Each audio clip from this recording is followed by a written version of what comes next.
Hello and welcome back to another update as we cover the latest developments throughout the front line in the Russia-Ukraine war. It's your host Weeb Union and let's get straight into it. We first off see some Russian advancements here to the north of Pervomaiske, with them now getting full control over the northern parts of the town. With this, it only leaves the western parts in Ukrainian hands, where there is an ongoing withdrawal from Pervomaiske to Nitelova, where the Ukrainians have better fortified positions and would be able to protect that town compared to Pervomaiske, where the positions in the western outskirts are now threatened both from the northern and central parts of it. In the northern direction, the Russians have pushed further towards the Ukrainian fortifications to the north, where here as well the Ukrainians are withdrawing from their positions near the forest lines by Pervomaiske to the fortified positions to avoid a Russian pincer maneuver that would cut them off completely from supplies here further north with the recent advances of the Russians in that direction. So with this, we see that there is continuous advancements by the Russians here in the Pervomaiske direction, as the Russians are successfully pushing the Ukrainians back to the next line of defense, which is located here between Nitelova and Umanske, connected up north to Semenivka and Berdishi, where the Russians are also heavily intensifying their offensive operations west of Orlivka towards Semenivka and in Berdishi. Moving further north, we see here to the north of Berestove, south of Vyemka, the Russians have managed to make this advancement, which was geolocated, with this footage here confirming this advancement. We're seeing that the Russians are attempting to push further north, where to the west in the direction of Vesela, the Ukrainians have numerous fortifications. The northern parts by Vyemka is fairly empty, however it is also largely open fields, which makes any advancements vulnerable in this direction. We do see that with this Russian advancement, they're getting closer and closer to Vyemka and moving through the railways here to the south of Vyemka. They can move all the way through Siversk before they actually reach actual fortifications by the Ukrainians in the section of the front line. So this could be an indication that the Russians are looking to reach the fortifications by pushing through the railways and then launching a pincer maneuver between the eastern parts and western parts to then push towards the Ukrainian fortifications, gaining control over the heights in the area and securing the eastern parts. However, this is not a prioritized section of the front line. Further south, we have final confirmation of the Russian full control over Venivske with this geolocated footage in the southwestern outskirts of the village. Moving further north here in the direction of Terny, last month there was an attempted advance by the Russians and armored assaults towards the village of Terny.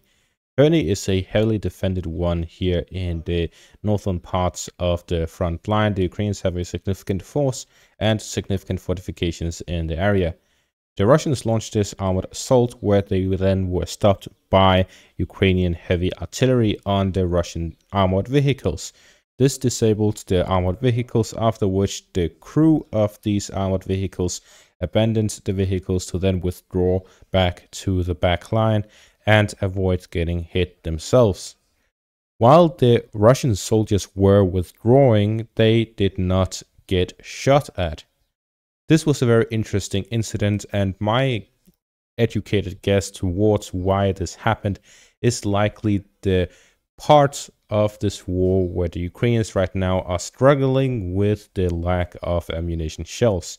This means that they have approved targets and disapproved targets. The approved targets, such as armored vehicles, are important for the Ukrainians to hit to avoid a Russian breakthrough gaining a foothold within the town, and with that they would be able to launch infantry assault groups to gain control of it.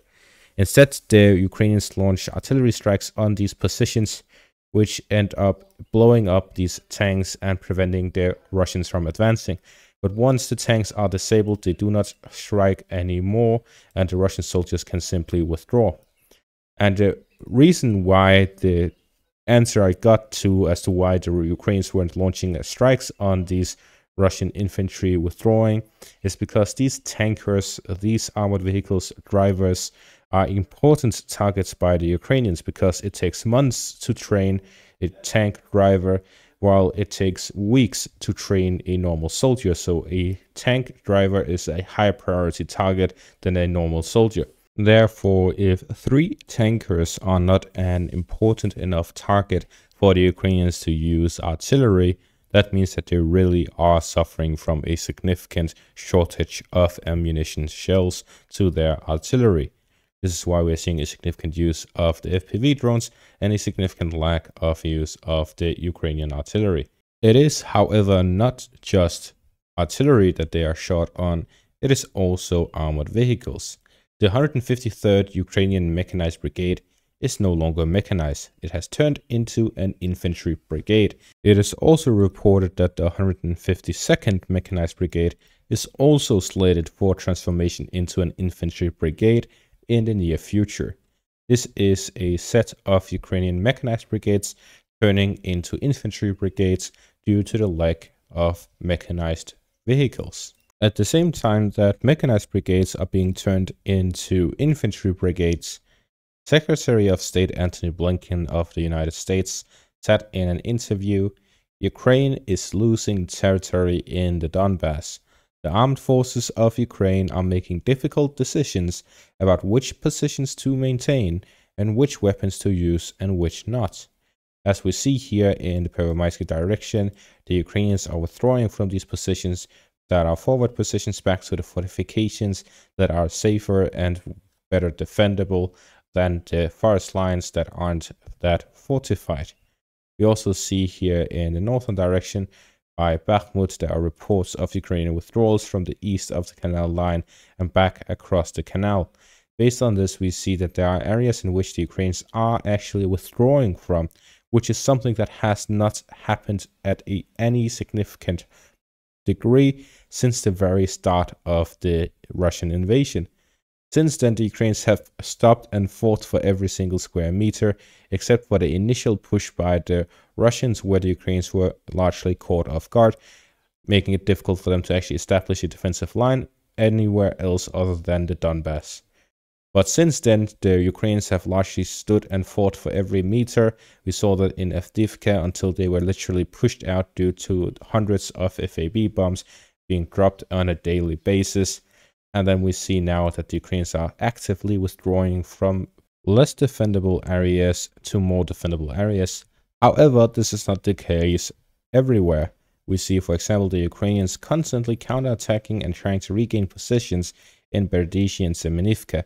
It seems clear that the chosen defensive line of the Ukrainians goes here from Ozheretine down south to Berdyshi, through Semenivka, down to Menavske, and all the way down to Nitsilove. So with this, we see that the Ukrainians are defending this pretty much with the usual strategy. But to get to this point, the Ukrainians are actively withdrawing from less defensible positions to these fortified areas. While all of this is happening, the daily strikes on Ukrainian territory do not end. And this does not just include missiles, it also includes a large swarms of drones. The Jiran drones developed by the Russians and the Shahed drones developed by the Iranians. And with the latest strikes that happened just a few hours ago, we had swarms of drones attack Kharkov from the Russian side and the region for several hours. Powerful explosions, thunder, just as this one in this video right here. There are massive explosions taking place in Kharkiv due to these drone strikes on the Ukrainian positions. The targets are mainly air defense systems, Ukrainian military industrial capacity, energy sector, and concentration of Ukrainian armed forces units. So with this, we see that there are constant strikes, not just by missiles, but also by drones, which are pretty much kept up on a daily basis. This usually happens throughout the night and to early morning.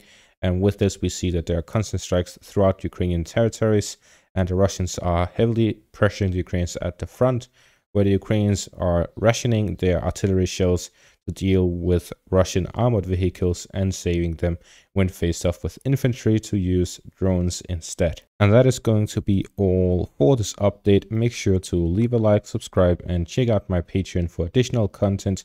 Thank you all for watching and have a great day.